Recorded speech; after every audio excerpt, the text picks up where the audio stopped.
Serangga memiliki peran yang sangat penting bagi ekosistem. Peran tersebut dapat berupa efek yang menguntungkan maupun merugikan.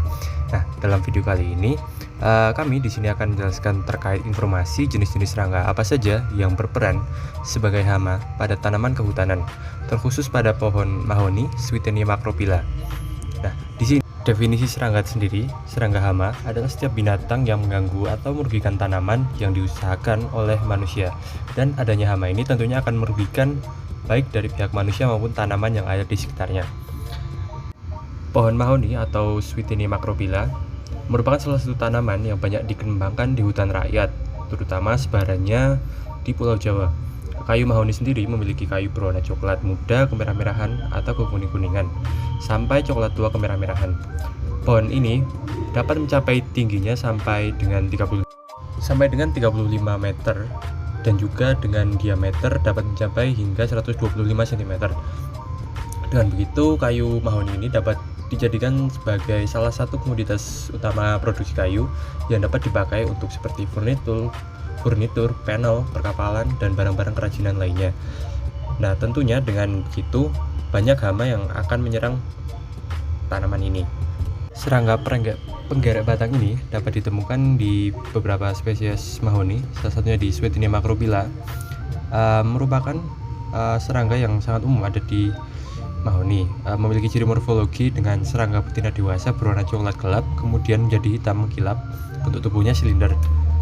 Kemudian serangga dewasa betina akan menyebabkan kerusakan pada tanaman, sedangkan dewasa hanya terbang. Gejala kerusakan yang ditimbulkan oleh serangga penggerek batang atau Silosandrus sp bertempat pada bagian batang, khususnya atau umumnya dapat ditemukan pada bagian bibit yang masih muda dengan gejala kerusakan seperti daun yang layu, berwarna kecoklatan, serta batang yang berlubang. Serangan yang parah dapat menyebabkan daun menjadi kering, seperti gambar. Serangga menggerek batang dengan arah mendatar, kemudian setelah menembus kulit batang dan mencapai empulur, serangga tersebut menggerek secara tegak lurus ke atas atau ke bawah dengan kecenderungan arah lubang gerek menuju ke atas. Dalam empulur, batang serangga dewasa berkembang biak dengan meletakkan telurnya. Dalam satu lubang gerek dapat dihuni oleh beberapa serangga dewasa, larva dan telurnya secara bersama-sama. Pengendalian serangga ini bisa menggunakan musuh alaminya, yaitu tawon parasitosit yang menyerang larva Silosandrus. Namanya Tetrastichus yang dapat mengurangi jumlah serangga tersebut. Selanjutnya ditemukan serangga hama walang sangit atau Leptocoryza oratus, yang salah satu hama utama dari kelompok kepik atau Hemiptera yang dapat merusak dan menghambat pertumbuhan tanaman. Serangga ini merusak dengan cara menghisap daun muda sehingga daun menjadi hampa dan kering di bagian kuncup daun dan sekitarnya. Walang sangit ini dapat menurunkan kualitas tanaman seperti bintik-bintik coklat pada daun akibat isapan cairan dari serangga tersebut.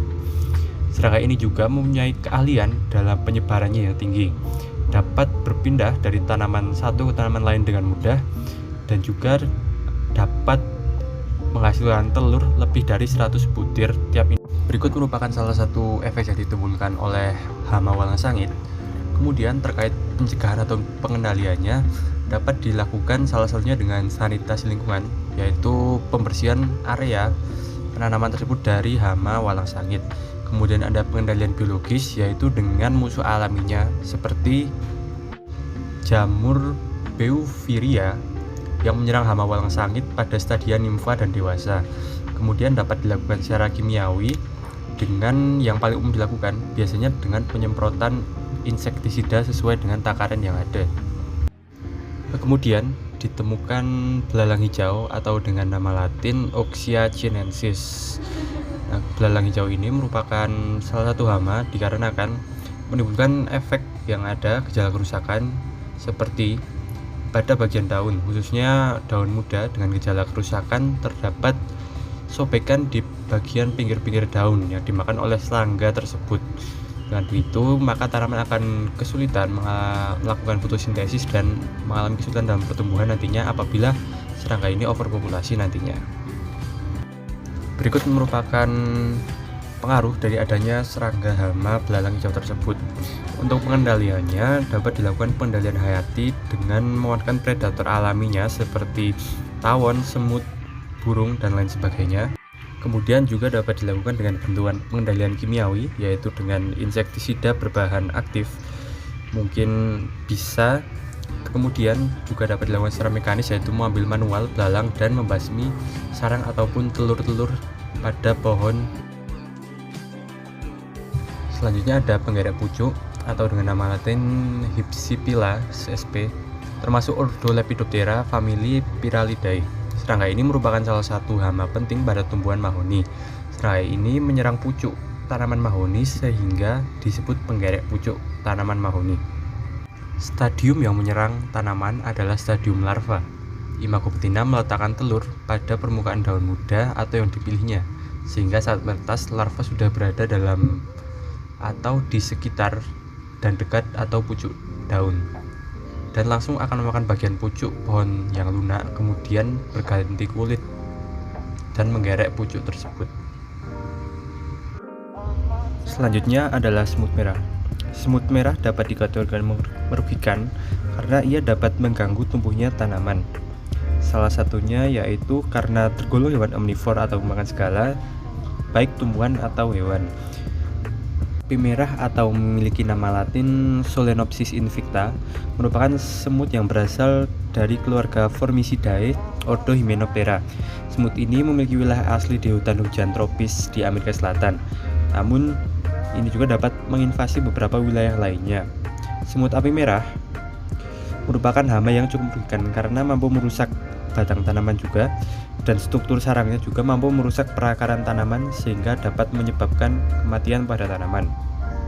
Dapat berpotensi sebagai vektor penyakit untuk tanaman yang dikembangkan oleh manusia karena mengontaminasi bakteri pada sekitarnya. Untuk pengendaliannya dapat dilakukan dengan pengendalian secara mekanis, yaitu membersihkannya, ataupun dengan bantuan kimiawi, yaitu dengan insektisida khusus untuk semut sehingga dapat mengurangi pertumbuhan ataupun perkembangbiakan semut-semut yang ada pada pohon mahoni tersebut.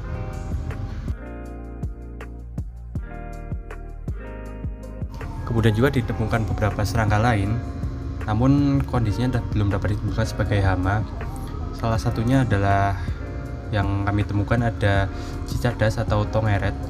Itu merupakan salah satu serangga namun belum bersifat hama karena tidak terlalu merugikan bagi tanaman mahoni. Keberadaannya sendiri hanya sebagai untuk numpang atau bisa dibilang tempat hidup saja, namun tidak terlalu merugikan. Nah, dengan adanya serangga tersebut di sini ditemukan beberapa, yang kami temukan ada 2, namun sudah dalam keadaan mati ataupun sudah tinggal kulitnya saja. Kemudian selanjutnya ditemukan ampal di sela-sela batangnya. Tentunya ini juga merupakan serangga yang belum ditemukan dengan hama karena masih sebagai hanya menumpang tempat tinggal saja.